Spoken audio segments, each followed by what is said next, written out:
So, Bethesda just released the Kraken. We got two big reveals today. One, we've learned that the Pope is dead. But on the other hand, we also got revealed The Elder Scrolls 4 Oblivion is getting its first trailer tomorrow. And this hasn't been specified, but it potentially might be releasing tomorrow as well, if the rumors are to be believed that it is shadow dropping this week. So, what does this mean for the Elder Scrolls series? Well, Bethesda is probably giving us something to chew on while we wait for the Elder Scrolls 6, which probably isn't coming out until like the very end of the decade at the least. I don't expect to come out by 2026. They are taking their sweet time with it. So, the Oblivion remake, I've been anxious about it. When I heard that it might be releasing today, that weekend was the longest weekend of my life. During Easter, I could only think about the Oblivion remake in church. I could only think about the Oblivion remake. Today, even though the Pope just died, I can only think about the Oblivion remake. So tomorrow, it better release tomorrow, Bethesda. If it's a finished product, don't make us wait any longer. But tomorrow we're going to be getting a reveal for it. So I don't know if this is going to be like revealing the release date or if tomorrow is the release date. If it isn't the release date, that's going to suck. Like, don't make us wait any longer, Todd. Like, we don't know if it's going to release tomorrow or not, but hopefully it does. Worst case scenario, they reveal, okay, this is the Oblivion remake, and it's releasing in June, like we originally heard, which is going to suck. I'm going to be anxious for the next 2 months. Do not reveal that it's going to be released in June, Todd. But anyways, yeah, this is big news. If the Oblivion remake manages to iron out all the rough edges and problems that the already great original Oblivion had, while retaining what makes it great and potentially enhancing it, it could be the best game in the Elder Scrolls series. Not just outdoing the original, but also Skyrim. And maybe even Morrowind. I don't know if it could outdo Morrowind in the story department, but in every other area, maybe. This could be the best Elder Scrolls game. Potentially even the best Bethesda game, if you count it as one, since Virtuous is the one that's developing it. But, yeah. Here's the problem. I probably can't buy it opening day because it's probably going to be expensive. And if the leaks are to be, if the leaks are to be believed, it's going to be 120 gigabytes, which is like, what, 30 times bigger than the original? The original game's gigabytes is like 4 gigs. This is 30 times the size of the original, so it's probably going to be a big enhancement.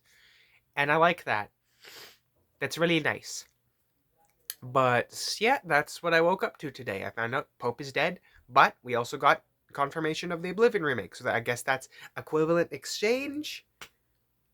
I'm happy.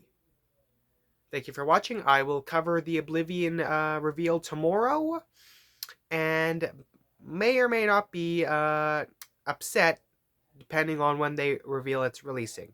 If it's releasing tomorrow, I'm going to be overjoyed. I'm probably not going to be buying it because it's probably going to be like $90. And IGN, when you review the game, if it's better than the original, you gave the original a 9.3. If it's better, give it a 10. Don't give it an 8. If you say, oh, it's better than the original, we're going to give it a lower score. That's probably what IGN's going to do. And I can't control it, so we're just going to have to live with that. But this Oblivion remake looks amazing. From what we've seen of it so far, it looks like it's a big enhancement, not just visually, but combat-wise. They said it's going to be similar to Soulsborne, which I think is perfect. The combat in the games have never been the strong suit of the Elder Scrolls series. None of them have amazing combat systems. Oblivion's is floaty, Morrowind's is just old, and Skyrim's, well, definitely the best of the three games, still kind of felt weightless and repetitive. I mean, you could customize it a lot, that's fine. But this one could be the first genuinely great combat system in the series. Best combat in the series, and Oblivion did have plenty of technical issues. The landscapes, Though the game did have a good open world when it came to the activities, the landscapes themselves could be a bit repetitive. You were just walking through the same flat green hills, smooth hills with all the trees and rivers. It was all kind of samey. But from what I've seen of this remake, um, the landscapes are going to be a lot more varied and more detailed and might be a lot better to explore, which could fix one of my biggest problems with the original game. It's that the actual environment you explore in the open world isn't the most exciting. But anyways, what else am I looking forward toward with this remake? Well, the dungeons, another problem with the original. They were kind of repetitive, not the best designed. The Oblivion Gates especially weren't the best. They were repetitive as hell. But I'm sure this remake could fix that as well.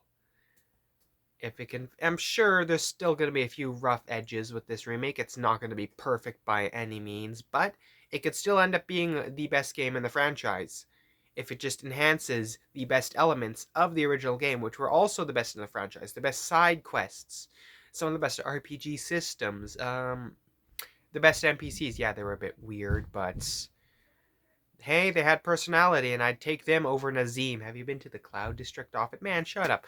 Anyways, yeah, that's what I'll be covering today, and tomorrow I'll cover the Oblivion remake stuff. So, I guess I'll be seeing you in the next one. I gotta head out. See ya.